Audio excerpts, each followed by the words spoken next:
Good evening, YouTube. How's it going? I know I pop up now and again when I talk about wrestling topics, and quite honestly, this definitely does need talking about, right? Before I get onto that, I want to actually say to you, 31 of you guys of die-hard wrestling fan open mic night family has hit that subscribe button now. I only got a notification today, and someone's actually done it, and it made it 31. You know, that's great. Keep it up. Share it with your friends. That's all what it's all about. And I just want to say to every one of you guys is when I talk about professional wrestling, I do love professional wrestling. It's not that I hate on it. The reason why some aspects, which I will get onto in a bit, is what I'm hating on is because it's really frustrating me, and you are literally ruining my escape from reality. You know, and this is me being honest with you. No bullshit, no brass tacks or anything like that. I'll be honest every time when I do any videos. To the point where I'm that honest with you guys. You know the link tree down in the description below. Please check out my other platforms. You know, over 3,000 of you have hit subscribe button over on TikTok or follow button, whatever the class is over there. Over 1,000 people, I think it's 1,070 of you now have hit that subscribe button on my vlog channel. That was where I originally started on YouTube. Obviously, when I did my wrestling discussions, obviously I'm keeping that separately now. And that's why I launched it this year, this very channel. You know, you guys, that's you at home making a difference in my life, you know, and it means the world to me. I know content creators always say it means the world to them, but it actually generally does, because at the end of the day, you like honesty towards professional wrestling, and that's why you guys, yes, you guys at home, always keep coming back for more. You know, when I do actually say to you guys that I'm being honest with you guys, I'm being honest with you. You know, end of the day, I started on social media. I keep saying this. I started with nothing. I wasn't expecting to get anything from it, and you know what I got from it? Friends, extended family. You know, how else do you think I made friends with Paddy, who I'm going with to Forbidden Door, and hopefully all in next year. I already mentioned this on the previous upload. If you don't know already, that our hotel's booked for next year for All In. Yes, we're right next door to Wembley. You know, I've met so many interesting people who talk about professional wrestling around the world. You know, around the world, either here on YouTube or on TikTok. You know, it blows my mind when I make friends with people, likes of Paddy. You know, because at the end of the day, this is what it's all about. Yes, I've said it before in a video. I lost my job last Saturday. But people like Paddy, people like Ollie have literally kept me thinking positive. You know, even my work coach, a company that works with the job centre, has kept my spirits up. My family's kept my spirits up. You know, I tell you one thing, I'm getting emotional just talking about it. You know, I thank you guys. You know, even though I talk about professional wrestling, you know, you can see my heart in my videos. This is why I love professional wrestling. You know, it gives me that second family that I never knew I was with until obviously I started doing YouTube videos and then making friends from it. You know, I wanted to say this last week when I talked briefly about losing my job, but you know what? It helped with wrestling. It helps me get away from the aspects of what's happening beyond my four walls or what's happening in my life right now. You know, it helps me to cope with it, believe it or not. And you know when something really annoys me, right, is when you're trying to take that fandom away from me. And it annoys me to the point where, to my deep down core, you know, I've not got mental health issues over this, but I can assure you. But it annoys the hell out of me when you can't get anything right at the moment. What I've been technically been brought up to watch. If that makes any sense. Right? What I'm saying is to you guys, right? And on my heart, right? WWE got, back in the day, WWF got me into literally American wrestling. All I watched was World of Sport tapes. You know? From one of my neighbours when I was a kid, at 4 years old. That's what got me in, before I was 4, sorry. when I was 4, basically got the fandom from obviously when World of Sport decided to show WWF. You know, I know it was mental, but you got to understand that obviously my fandom's branched out to other branches now. You know, there's so many trees. You know, God, I sound like I've watched Karate Kid's Legends. You know, it seems like that sort of entity where they've got that mentality. It's like a tree, and there's so many branches of that tree. It's very similar when it comes to professional wrestling. You've got the dry roots where it all began, and then you've got different branches around the world on that tree. Why am I using a hand as a tree? But what I'm saying to you guys is, I feel like when I look at WWE, they get so much so wrong, right? To the point where it grinds my gears, where it feels like they're getting desperate to now think, oh, wait a minute, we've got SummerSlam literally in, how to put it, in a couple of weeks. You know, or 3 weeks, or is it in a couple of weeks, guys? Either way, it's coming around too fast. You know, I'm losing track on dates. You know, I didn't realise it was 20th of fucking July. You know? 5 weeks' time, I'm in fucking London. Or was it 4 weeks? See, that's where I'm getting confused. For obviously Forbidden Door with my friend Paddy, like I mentioned earlier on. But there's going to be a... How am I literally... When people think, oh, you're always shitting on WWE. But I'm literally saying this. WWE are getting desperate. Right? To start build their pay-per-view. Right? To the point where they could have used this time period where they literally had that little break from the all-women's pay-per-view. They could have easily done that. But no, they had Saturday Night event. Saturday Night main event. That was the roadblock. This is the time where you should time when it comes to something. Stop stacking your weekends. Focus on what is making you the money. The fans. Not what you want. What the fans fucking want. No fan in the right mind wanted Jelly Roll to have a match at fucking SummerSlam. You know? Even probably Logan Paul didn't want it. You know? It's the biggest frustration ever. No one wanted that. But we're getting it. You're thinking of the publicity that you're going to get from this because Jelly Roll's a mega star. You wouldn't see the likes of fucking Eminem get in the ring, would you? Even though you speculated and accumulated around the internet many years ago, he was offered. Same with Justin Bieber. I'm surprised you didn't fucking offer Ed Sheeran when he comes over to London. Remember the rumours with Wade Barrett and fucking Wayne Rooney? Because he was in Manchester? And he slapped Wayne Barrett? That was rumoured to be for WrestleMania? None of it happened though, but this one, no one wants. No one wants your fucking poxy rematch with a long-awaited rematch. Anyway, speaking of rematches, where was the rematch clause in the first place? You know? That WWE used to enforce. I know AEW don't do it.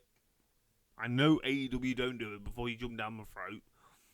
I've not recalled, because people got confused when they started watching AEW. Like, where's your rematch clause? That's what I mean. When some people watch AEW, they've got that one-trick mind. No disrespect to you guys. But they've got that one-trick mind when it comes to watching wrestling. They're thinking, oh, if I watch AEW, and then when they leave like sort of weird comments, and you're thinking, tribalism. That's why. Because you're brain fucked what WWE's done in the past. Oh, I thought there'd be a rematch clause. But the catch was, it seems like WWE don't do it unless they're building a fucking rematch at SummerSlam this year.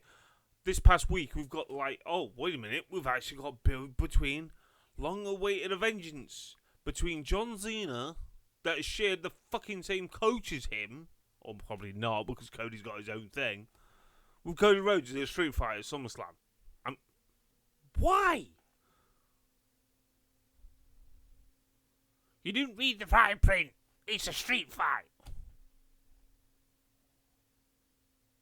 That match was trash at WrestleMania in the first place. You really think adding fucking weapons and them going brawling everywhere is going to make any fucking difference?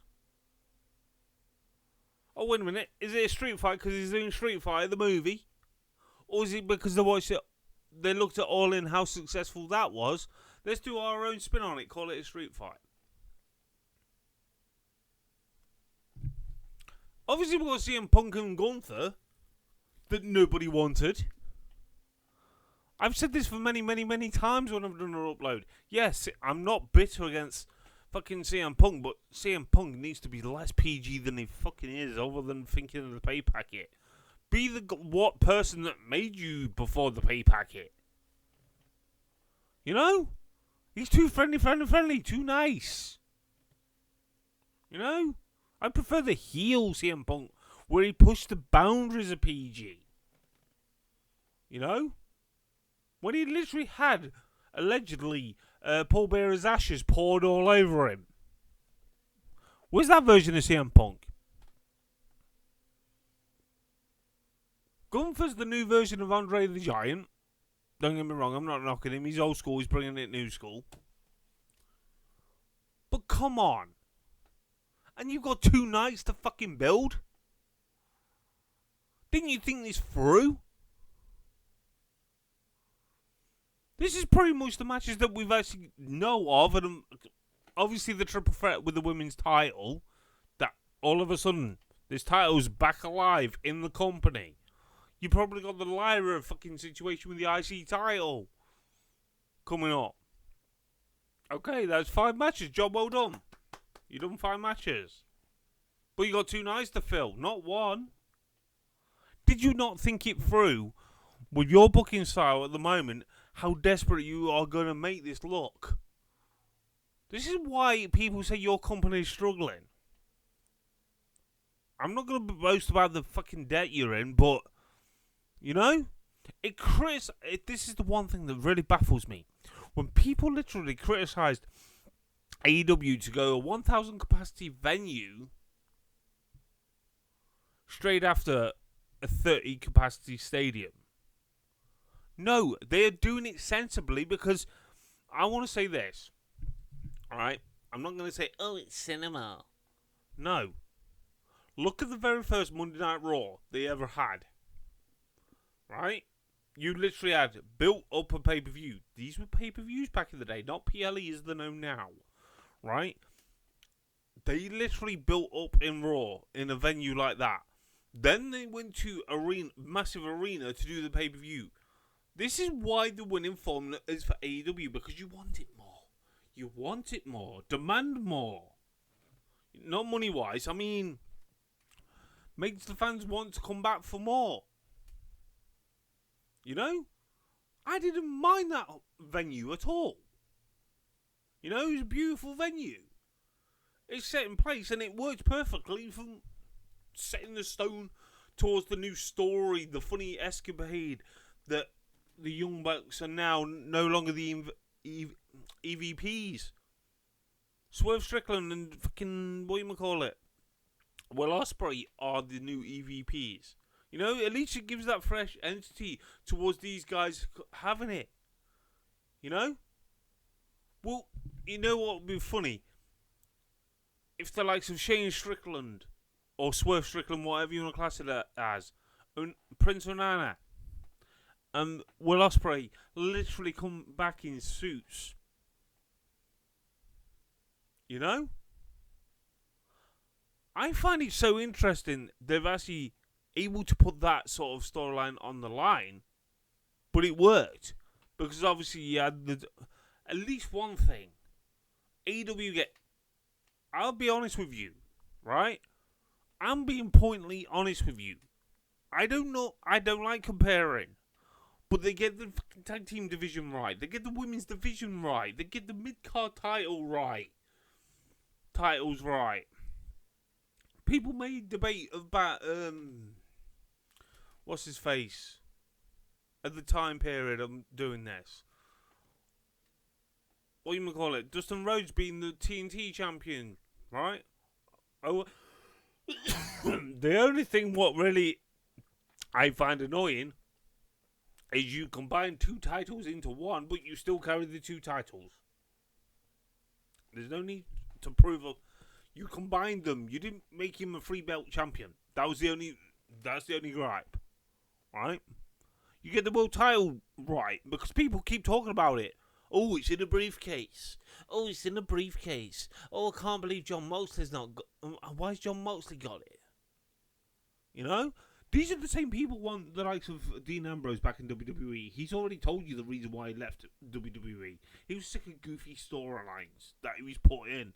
I don't blame him. Stick it to the man because look how shit the WWE has been. You know?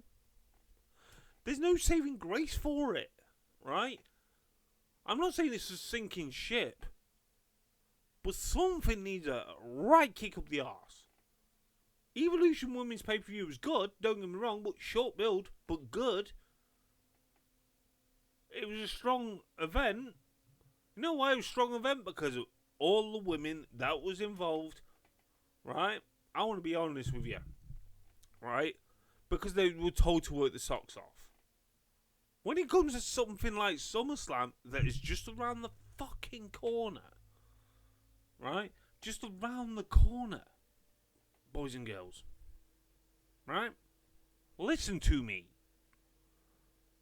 This is the worst decision making SummerSlam 2 nights before I even get onto like when I said about WrestleMania making it 2 nights. If anyone has actually followed my TikTok, I said months ago, I started my over COVID times, my TikTok account. I literally said this, right? WrestleMania is bad enough 2 nights, let alone you making another pay-per-view 2 nights for no damn reason. And the way you built this up, making a big song and dance about it, where it's going to be held, what year it's going to start as 2 nights. You made a big song and deal about it, but you didn't follow through on the build towards that. At least WrestleMania had a build but didn't deliver. But it's annoying when it doesn't deliver because you're going to get backlash from fans like myself. Tell you the fucking truth. Truth hurts. You know? It's a matter of different people's opinion, don't get me wrong. But you really can't sit there and say, oh, I'm looking forward to SummerSlam. That's on 2 nights. You know? It's losing that nostalgia being one of the big 4. Let alone WrestleMania's already starting to do that. I'm dreading to think what WrestleMania we've got next year. To say it's going back to Las Vegas. The only PLE, yes, I'm saying it for today's viewers, right? The only thing that could be good for this PLE that should have been 2 nights from the very beginning was the Royal Rumble. Right? You've already tarnished that, right? I'm not being horrible or anything, but you are giving it to a country that doesn't respect women. How the fuck are you going to deal with 30 women in a Royal Rumble? The catch is, the massive catch when it comes to this, right?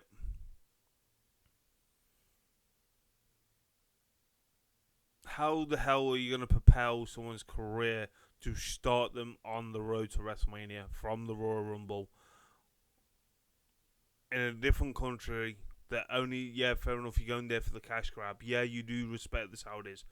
But the amount of trouble and what went off recently, I'm really surprised. This is the one thing that really frustrates me. You know, you're never going to listen to the people that put money in your hands. Why do you think you're in debt? You just rely on the people that basically the highest bidder. You know, you've already hurt a lot of people in New Orleans for moving WrestleMania to back to Vegas because they came in with more money. You admitted that. Granted, you need every money as you can because you're in that much debt. I weren't going to mention it, but I'm mentioning it. You need to really book up your ideas, what you're doing with the company. You may you may have to do what AEW did. And I'm being honest, I'll be honest with you. Move Raw and SmackDown back to smaller venues. You know? Because obviously people want it more when it's in smaller venues. You know, they critique them and all this lot. But you were the same people that criticised AEW when they had half-empty arenas in big, massive venues. I don't get why people want to invest their money into the WWE. This is not me mentally attacking you or anything like that, right? You're already putting off people wanting to go into WrestleMania. I'll be honest with you. Why do you think my mate Ollie is not going to WrestleMania next year? And he's an avid person that goes to WrestleMania. He knows full well. He's experienced it, right? I don't want to name and shame him, but I'm being honest with you. We talk off camera. Believe it or not, we're actually good friends, right? We've been good friends for many years now. We've been through the rough with the smooth, you know, like all friendship does. But we have the same opinions when it comes to wrestling. It's scary now, you know. He's got back into AEW. Why? You may ask him why. Because he's not caught on the bandwagon. He's not caught on my tails. And I may have influenced him when I says it's improved dramatically. It will give you what WWE is not giving you. Then he started watching it again. Why do you think he's going Forbidden Door as well? You know? Yes, the money he was saving up probably going to SummerSlam and that lot. But the prices they are charging is ridiculous. I keep saying about the prices, but us, the fans, do not want to pay off your debt. You know, it angers me. It upsets me how many people are being conned. You know? I'll spend my money whatever I fucking want. On whatever. Fine. Spend whatever. Your hard-earned cash on a company that doesn't give a shit about you. You know? It's weird to think. At least when Vince was in power, he sort of gave a shit about what the fans wanted. Affordable tickets. I keep saying about the prices of tickets for a damn reason. Yes, everything goes up in this world. Yeah, we get that. Don't get me wrong. But it annoys the fuck out of me the amount of people want to invest into a company that doesn't want to invest in you as the fan. The quality of the merchandise has gone downhill. You know? Why do you think I've not bought a fucking WWE t-shirt in fucking ages? I don't like the quality at all. The last t-shirt I bought was I Was There at Clash of the Castle. And that quality was shite. When I realised when I got back home, but don't get me wrong, I'm going to be framing it at some point, putting it in the frame. You know, all my I Was There t-shirts in my room. You know, probably on the wall back of my... There. Or maybe over that side, I don't know. But, or maybe on these slopes. But it annoys me the hell that people want to invest in their money and the time and effort into WWE. Hey, Junior. Junior wants to say hello. Come here. He's my kitty. He's my cute kitty. Say hello. Say hello. The mic is all yours. This is not AI. This is a real kitty. Beautiful kitty. Love you so much.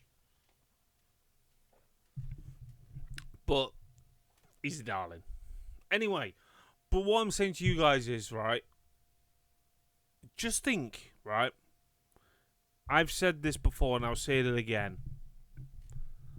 The product went minimal when it went to, I would say, before they started doing pay-per-views. Like, They did do pay-per-views. They were great. But they started getting minimal when they went to the WWE Network. They started getting minimal as possible. Now they're getting rock bottom. Now they're at fucking Netflix. Right? This Netflix deal is not... I feel like it's not paying off dividends. It's not showing off dividends towards this product that we get today. Quite honestly. You know? I may be going blindsided. Yeah, fair enough. I may watch SummerSlam. But if I'm in the mood to watch SummerSlam, that is. You know? I used to look forward to watching pay-per-views. Or PLEs. Now I'm like, this is a jaw. I'm hoping to watch Slammiversary tonight. First time watching TNA in a long time. Like, a decade? Over a decade, I think it was. 2015, I technically fully watched it. You know, week by week, even with the pay-per-views. Yeah. Bet you didn't hear that before. You know, I think that was the last time I watched it properly. I used to watch it week by week on, obviously, sites. No, wait a minute. I used to watch it on Challenge. Sorry. Not sites. I never watched it like that. I used to watch it through Challenge. Yeah, it was free. Don't get me wrong. But, guys, you know? And it's like I said, they don't need the likes of AJ Styles to go back in some capacity. They don't need the likes of Influx. Yeah, fair enough, they've got some names. This is one thing I don't get about it, right? They've got the aging Hardys. I'm not being horrible to our Hardys. But they've got Nick Nemeth, former Dolph Ziggler. They're doing great with him. I got Santino Marella being the chief officer of fucking whatever. Right? They've done a fantastic job considering this working relationship with meant to be NXT, but not NXT because obviously you got AJ Styles going back. You know, I've already done a video on the pros and cons. If you didn't understand what I was saying in that video, read the description because I've listed them for you in a better way. Sometimes I can type better than the way I speak on camera, I admit it. You know, but when you want to vent your frustrations like this, for me, I just want to say WWE, I feel like they forgot it's 2 nights. Because you're going to have few filler matches that nobody fucking wants. You got title matches that nobody wants. You know, at least it's different, I guess, with Gunther and CM Punk. You know. But Gunther's not a fucking fresh face, is he? You know, it'd be nice if CM Punk was working with someone else. Like, obviously, this is their plan B. As we would dub it as, yes, plan B. Because Seth's injured. You know, but look at all those disheartened fans now. You're going to rob off their money for 2-night show that you're not even executing one night properly. You could have easily fit all these matches, the ones I've talked about technically, on one night. If WWE are that obsessed with 4, 5, pushing it 6 matches a night. But what are you going to do? What are you going to do now? Eh? You've literally got the women's US title. I haven't even mentioned the IC title situation. I do not know what's going off with that. Let alone the US title in the men's. It's frustrating. Absolutely frustrating seeing this product of WWE this day and age fall to the way it has. You know, this is meant to be the biggest wrestling company in the world, as it still does. And other companies are outshining them. And that's weird to think. It's weird to think. Absolutely is. As a diehard wrestling fan. To say that to you guys. To let that sink in. You know, I'm not saying it's a sinking ship. I'm not stereotypical like that. I'm just saying it's failing. You know. how can a women's all women's pay per view deliver more than WrestleMania? That's saying something.